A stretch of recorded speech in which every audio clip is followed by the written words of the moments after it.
Pourquoi il y a un deuxième film? Il y a un deuxième film parce que j'ai reçu beaucoup de réactions au premier, positives. Et j'ai reçu énormément de messages spirituels, de leçons diverses et variées et tout. Mais je me disais, merde, il y a un décalage entre la fin du premier film et le moment où je l'ai mis en ligne. Je l'ai mis en ligne, plus d'un mois après les dernières images. Donc moi, j'étais retourné plein de fois à Karmaling, il s'était passé plein de trucs. Et je me suis dit, il faut que je raconte ce qui s'est passé. Alors, qu'est-ce qui s'est passé? Après le film, j'ai vu une médium. On a identifié deux blessures profondes de mon petit enfant, vous savez, celui du premier film auquel je fais référence, deux blessures profondes qui font que je me heurte à ces schémas répétitifs que je vais chercher pour me mettre ces blessures devant la gueule et travailler dessus. Donc j'ai vu la médium, je suis retourné à Karmaling faire une semaine retraite continue qui a été assez dingue en soi et parce qu'il y avait les enseignements de Denis Rinpoche. Là je suis là pour 5 jours. Depuis les premiers séjours, la boule a disparu complètement. Je suis très impatient de voir où ça va me mener. Donc je suis très exalté. Je suis arrivé tout à l'heure, là, j'ai fait mon petit film dans la chambre et en fait je savais pas du tout parce qu'entre 19h et 20h il y a un enseignement de Denis Rinpoche et c'était juste énorme. Il a abordé plein de sujets autour du couple. Le couple comme couplage, comme compagnonnage, comme association. Il n'y a pas de couple sans bienveillance, il n'y a pas de couple sans amour, il n'y a pas de couple sans engagement. Et il n'y a pas de couple sans respect de sa santé impérative, je crois. Et sans l'expression de cette santé impérative, pas de réussite dans le couple. Et ça me parle. C'est quand même incroyable, c'est la 4e fois que je reviens. Là, je revenais juste pour pratiquer de la pleine présence, me faire du bien. Voilà, continuer mon chemin, quoi. Et en fait, je tombe sur un séminaire de Denis Rinpoche cette semaine, quoi. Et l'autre, il attaque par le couple. Il est fort, hein, cet univers, hein, quand même. Ah, ça va bien, quoi. Et du coup, la méditation est plus facile. Alors après, j'ai cherché un ostéo parce que j'ai mal au coude depuis un mois. Et le mec se pointe et il me check et tout. Et il me dit, mais il y a une colère là qui n'est pas sortie, qui est dans le corps. Il m'a fait faire des trucs. C'était ouf. C'était ici une séance de chaman, quoi, où il a chanté, il me chantait dessus. Tout en me faisant sortir des trucs et tout. C'était dingue, mais c'est dingue parce que le mec il est là pour me réparer le coude et il a pas touché mon coude. Mais je m'attendais pas du tout à trouver ça ici, quoi. C'est comme l'enseignement de Denis Rinpoche hier, c'est dingue. Et là je sors d'une petite méditation au bord de la rivière, j'ai refait un cairn. Il est pas terrible le mien par rapport aux autres. Mais voilà, ça m'a fait du bien de le faire. Ce que j'ai découvert là, c'est que j'arrive à prendre mon souffle et mon corps comme support pour rentrer en pleine présence. Chose que j'arrivais pas du tout à faire la dernière fois. Il y a une partie de moi qui commence à se réconcilier avec mon corps, donc j'ai fait ça ce matin. Et après, on a eu les enseignements de Denis Rinpoche. Voilà, alors qu'est-ce que j'ai noté, hein. Évidemment, j'ai pris plein de notes, mais je vais pas vous faire un cours à la place de Denis Rinpoche. C'est juste des notions, c'est des principes universels. Quand les gens sont violents, c'est en général un problème d'estime personnelle aussi. Il y a vraiment ce truc-là.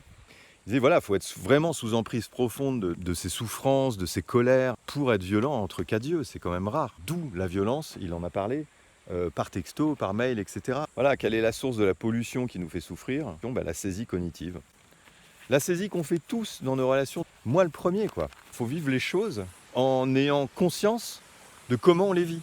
Il dit finalement c'est l'ignorance qui provoque la douleur, l'ignorance dans le sens de la perte de l'immédiateté, la perte du moment présent. Je sais pas si c'est très clair ce que je vous raconte. Mais... Quand tu sais pas tout ça, quand tu n'apprends pas tout ça, tu sais pas comment tu fonctionnes. C'est là où le bouquin de Eckhart Tolle est génial. C'est que dès les 40 premières pages, tu fais « Merde, c'est ça que je fais, quoi ». Et donc tu es conscient et donc tu peux résoudre déjà des conflits rien qu'avec ce livre. Après, évidemment, faut pratiquer pour être bien au quotidien. Mais c'est tellement du travail, c'est fou. Moi, j'ai mes problématiques personnelles qui ne seront pas les vôtres et tout ce que je dis là fera écho ou pas à ce que vous vivez. Parce qu'on a tous une vie, on a tous une existence, on tombe tous amoureux, et on a tous un boulot, on a tous des responsabilités, on a tous des amis, on a tous de la famille. Et d'ailleurs, on le dit tous, on a tous des casseroles familiales, voilà, on le paye cher, tout le monde le paye cher, ça. Ah mon Dieu, c'est vraiment une voie de ouf, quoi.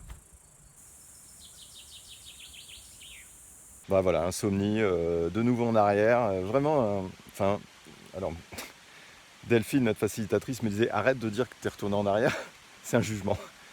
Il faut réinventer à chaque fois». Donc c'était comme ça cette nuit, elle me dit. C'est pas un retour en arrière, c'était comme ça cette nuit. Et en fait, l'erreur que j'ai fait, c'est que j'ai essayé de lutter. On peut pas lutter contre ça. Il faut l'accepter en fait. Si tu luttes, bah, tu t'énerves encore plus et tu dors encore moins. Parce qu'elle dit ouais, ok, il y a le truc de départ, mais il y a la lutte après qu'on s'inflige, le jugement, etc. Le fait de ne pas lutter, c'est quand même super. C'était une bonne piste de travail, je pense. J'ai passé une nuit encore compliquée, mais c'était vachement plus doux avec mon apprentissage d'hier.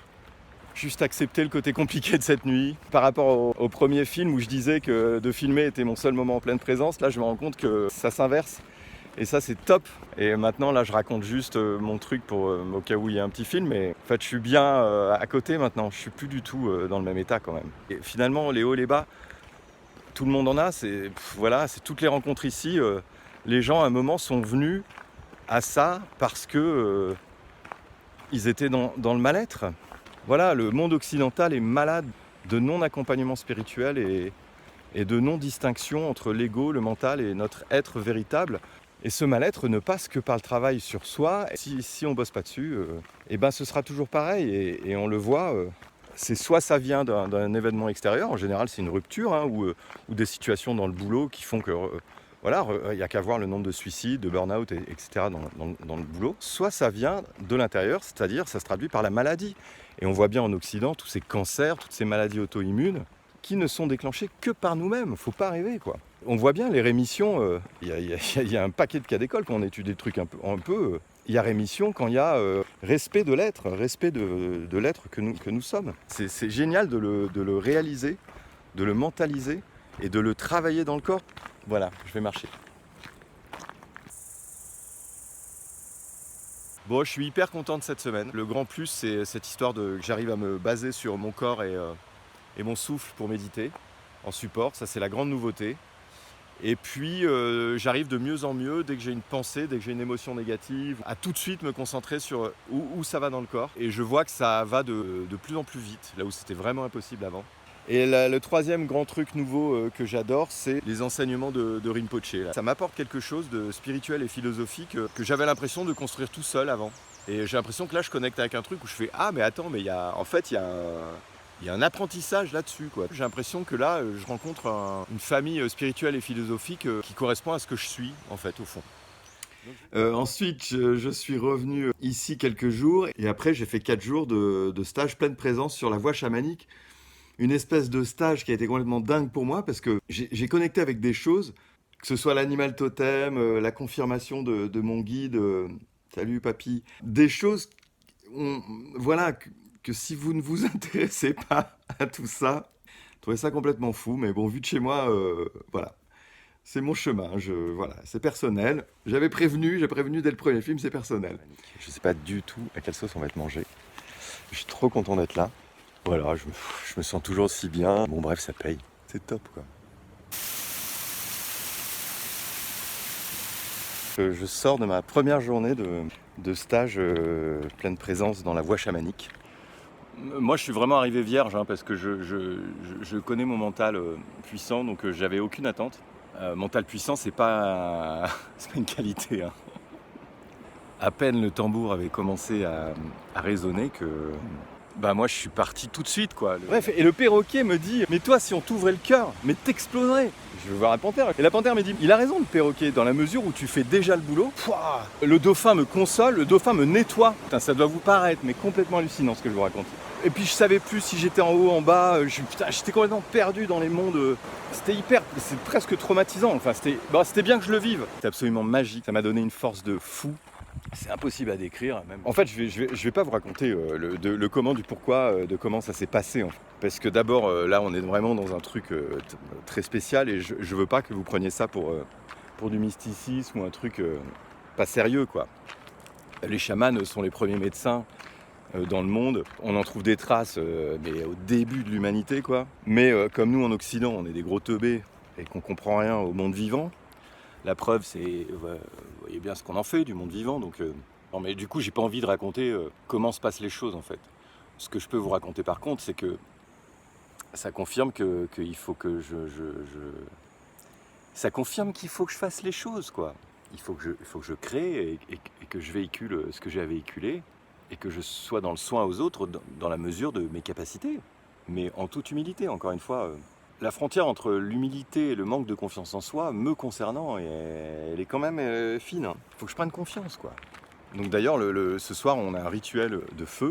Et je vais ritualiser ça, de brûler ses peurs, quoi. Finalement, le plus grand frein à mon émancipation, c'est moi-même, quoi. Ça suffit. Putain, il serait temps que je m'y mette, quoi. Voilà, donc on travaille ça, c'est génial, c'est passionnant, j'adore, c'est nouveau. Donc bon, ça va tout à fait dans le sens de ce que je suis en train d'entreprendre, donc on est super bien. C'est la fin. En fait, je sais pas ce que c'est en train d'ouvrir, ce truc-là. Je sens que c'est en train d'ouvrir quelque chose, je sens que je suis dans une progression. Après, je sens aussi que je suis dans un état très bizarre. C'est une expérience qui est dure à raconter, encore une fois. Moi, ça m'amène beaucoup de choses. J'ai vraiment l'impression qu'il y a un truc qui se passe et que je comprends pas, en fait, encore. C'est hyper étonnant. Ces 3 jours à Karmaling, c'était un cadeau incroyable que je me suis fait, quoi. Et suite à ce stage, j'ai vu une hypnothérapeute sur laquelle j'ai pu travailler sur les traumas qu'avait trouvé la médium.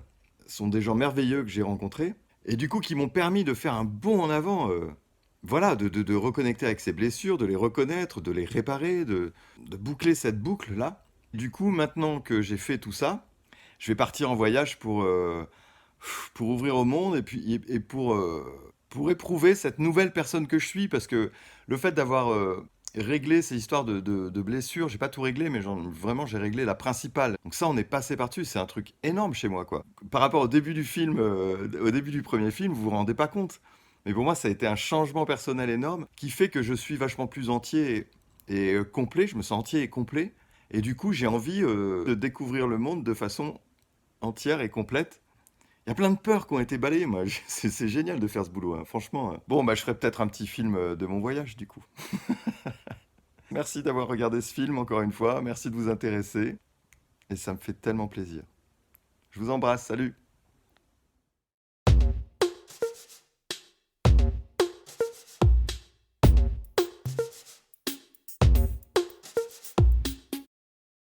J'ai visité des mondes que j'avais déjà visités, mais je ne savais pas que c'était ces mondes-là. Ça vous paraît fou, hein, mais bon. Ben, par exemple, je me suis toujours demandé pourquoi dans mes rêves, quand je veux courir plus vite, je cours à 4 pattes. Je suis désolé si ça vous fait marrer. Enfin, tant mieux si ça vous fait marrer. Et du coup, quand j'ai rencontré mon animal totem et que j'ai fusionné avec lui, j'ai reconnu ce truc-là, quoi. Et voilà, moi, ça répond à cette interrogation de pourquoi, quand je suis en galère dans mes rêves, je cours à 4 pattes, comme un animal.